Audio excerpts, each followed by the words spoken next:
Hello friends, welcome to Chandrani's kitchen. আজকে আমি আপনাদের দেখাচ্ছি একটা নতুন রেসিপি, বাচ্চাদের খুব ফেভারিট একটা ডিশ, রামেন। তার জন্য যা যা ইনগ্রেডিয়েন্টস লাগবে আগে আপনাদের সেটা দেখিয়ে দিই। প্রথমে লাগছে 1 প্যাকেট নুডলস, তার সঙ্গে লাগছে অল্প একটু পনির, আর লাগছে একটুখানি চিলি ফ্লেক্স, আর এখানে আছে ব্ল্যাক পেপার পাউডার, আর এখানে আছে কোরিয়ান কিমচি মশলা, আর এখানটায় আছে সোয়া সস, আর এখানে ছোট ছোট করে কুচি করা একটু গার্লিক, আর এখানে আছে অল্প একটু চিজ। চিজটা যেহেতু আমি বাচ্চাদের পক্ষে খুব একটা হেলদি নয়, এই জন্য আমি খুব একটা বেশি দিইনি, অল্প রেখেছি।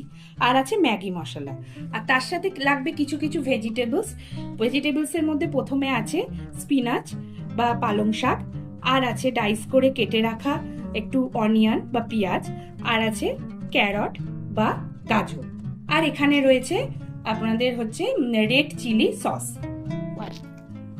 এবার প্রথমে আমি ভেজিটেবলস আর পনিরটা একটুখানি সটে করে নেব। প্রথমে আমি নুডলসটাকে একটু বয়েল করতে দিয়ে দেবো।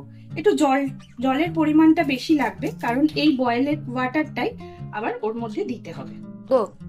প্রথমে সামান্য পরিমাণে একটুখানি রিফাইন অয়েল কড়াইতে দিয়ে দিলাম। এরপর এর মধ্যে দেব একটু সামান্য রসুন কুচি,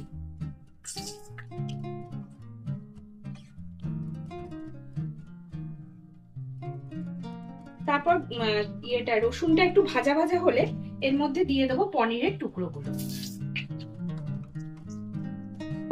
আর দিয়ে দেবো সামান্য পরিমাণে একটু নুন, আর দেবো একটু সোয়া সস।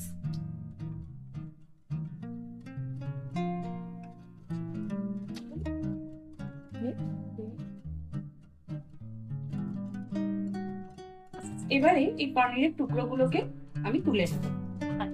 পনিরগুলোকে এবার তুলে নিয়েছি। এবার ওই তেলেই আর একটু সামান্য পরিমাণে রসুন কুচি দিলাম। এবার ভেজিটেবলস গুলোকে এক এক করে একটু সটে করে নেব। প্রথমে দিয়ে দিলাম আমি গাজরটা,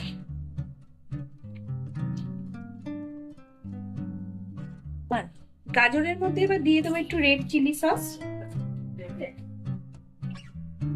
আর একটু সোয়া সস।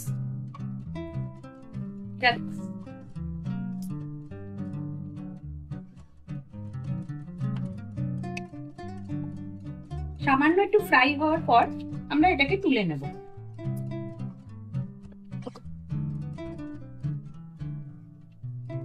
ভেজিটেবলস গুলোকে সটে করা হয়ে গেছে। নুডলসটা এবার দিয়ে দিলাম, এর মধ্যে ম্যাগি মশলাটাও দিয়ে দিলাম। এবার আমরা একটা বোলের মধ্যে প্রথমে দিচ্ছি একটু কোরিয়ান কিমচি মশলা, এবার আমরা দিলাম একটু ব্ল্যাক পেপার পাউডার, আর তারপর একটু দিয়ে দিচ্ছি চিলি ফ্লেক্স।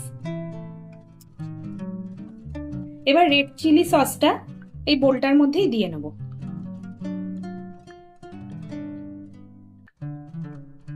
এবার এর মধ্যে দিয়ে নেব অল্প একটু সোয়া সস।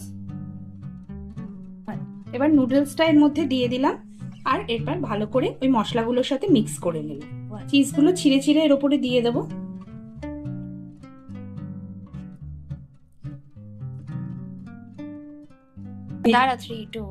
এবার ভেজিটেবলস গুলো এক এক করে উপর থেকে দিয়ে দেবো। এটা যেমন হেলদি তেমনি টেস্টিও। আগে আমি একটা ডিম বয়েল করে রেখেছিলাম, সেই ডিমটা এবার ওপর দিয়ে দিলাম, আর ও ডিমের ওপর থেকে একটুখানি ছড়িয়ে দেবো ব্ল্যাক পেপার পাউডার।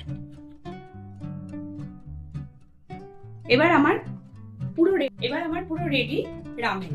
বাচ্চাদের এটা খুব ফেভারিট, এবং বাচ্চারা এটা হেলদিও। এটা খেলে তাদের ভালোও লাগবে, এবং এটা শরীরের পক্ষেও খুব ভালো।